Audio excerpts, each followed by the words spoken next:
Travel back in time with a trip inside the Iowa's News Now vault. Street crews in Cedar Rapids are still pushing around snow that fell last weekend. About 11 inches covered the city, and contrary to what a lot of people think, it takes more than a couple of days to clear roads.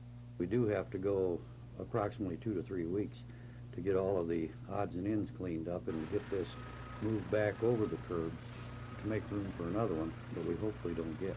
While the streets are cleared, many sidewalks are ignored, despite a city ordinance that says homeowners have to shovel their walks within 10 hours of a snowfall. A lot of times the homeowner doesn't realize that they are responsible for the walk in front of their house, for the maintenance of that walk. And all we are trying to stress is to have a cooperative attitude within the community to get these walks voluntarily done. When the walks aren't voluntarily done, the city starts getting complaints. Complaints that are recorded and dealt with after the city is through with its own cleanup. If you don't shovel your walk, you could soon find a warning tag like this on your front door. With the warning comes a little more time, 8 hours to remove the snow. If the job isn't done by then, the city will do it for you and charge you a minimum of $15. Chris George, 2 Action News, Cedar Rapids.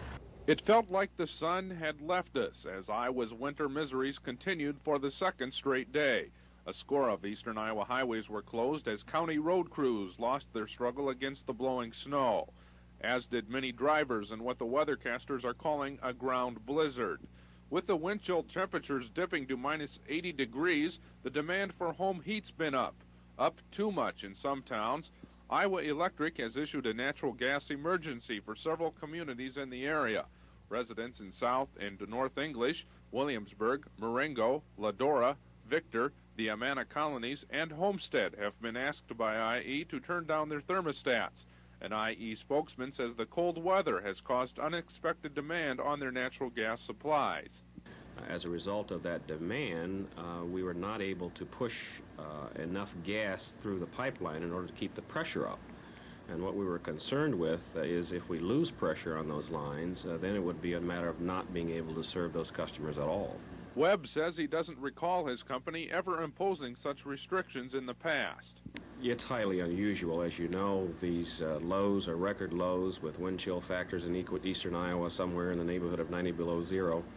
And this is not something, of course, that we plan for in terms of our expected demands for natural gas during the course of a normal Iowa winter. This is highly unusual for us.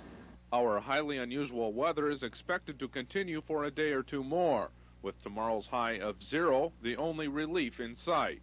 Relief we can only enjoy after the experiences of a weekend like this. Wade Wagner, 2 Action News, Cedar Rapids. The fact that a lot of people are losing their fuel oil or they're low on fuel oil and stuff, and then they don't have water and that type of thing. And staff members and other volunteers at the Lynn County Red Cross office have been busy answering phone calls from stranded motorists, people running short of heating fuel, and those folks with transportation problems. In cooperation with local law enforcement agencies, they're doing everything they can to help out. Today they set up an emergency shelter. A lot of people can't afford when they're stranded to check into a hotel. They could be there 3 days. This facility is set up on a free of charge basis. There is no cost to it, and it's for their protection. Give them someplace to go to get out of the wind and for safety purposes. And anybody who has a problem with heat in their homes or anything like that, Hayes School will be open for them to come also. The emergency shelter was set up at Hayes School in Cedar Rapids with the help of about a dozen volunteers. Radio communications were set up. Blankets and food supplies were brought in, and a registered nurse was there getting the first aid supplies in order. We've been working with the Lynn County Sheriff's Department and the Highway Patrol and Lynn County Civil Defense and letting them know that we're doing this. They will coordinate the picking up of stranded motorists, and they're aware that we have this facility set up, so they'll be bringing them in there. A spokesman for the Red Cross hopes the harsh weather conditions will end by tomorrow and they can close the emergency shelter. But if the weather conditions don't improve, they'll be here. Gary Grigsby, 2 Action News, Cedar Rapids. A look at Highway 150 from the air. Blowing snow blocked this section west of Walker, swallowing up a car.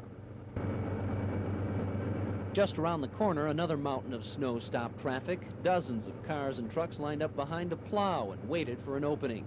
A tanker struggled to get out of a ditch.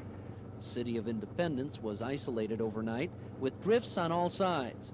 Mail delivery had to be canceled this morning. In town, the streets were plowed. It was pretty much business as usual. The problem was a lot of people didn't want to stay in town today. 150 South is closed. The Independence Safety Center was swamped with calls, people asking for road conditions. Ann Starr came in person, wanting to know if she could get back to the Waterloo area. Her weekend began in Iowa City. We went to the basketball game and to the wrestling match, and then we spent the night in Coralville. And then Sunday morning we started out and got as far as Cedar Rapids, headed west on on 30, and couldn't get any further, so we headed back into Cedar Rapids and spent the day with some friends, and then spent the night in a motel there. You think you're ever going to get back to Waterloo? I certainly hope so, and I think our daughter hopes so too. But Ann and the others got the same answer. It's one-lane traffic, man, with snow drifts. We are not recommending travel. Stay home. It's the best thing to do. We do have one-way traffic out of the town, but people go out, and if something did go wrong, they'd block the traffic, and then we'd have the same problem over again. They also would hamper the snow removal crew. By 2 o'clock this afternoon, the plows had punched through the drifts on Highway 150, but traffic in some places was still limited to one lane. Chris George, 2 Action News, near Walker. The relief center was open to provide shelter and food for stranded motorists or people having home heating problems. And while the radio communication center was quiet today, 5 storm victims were forced to stay here overnight.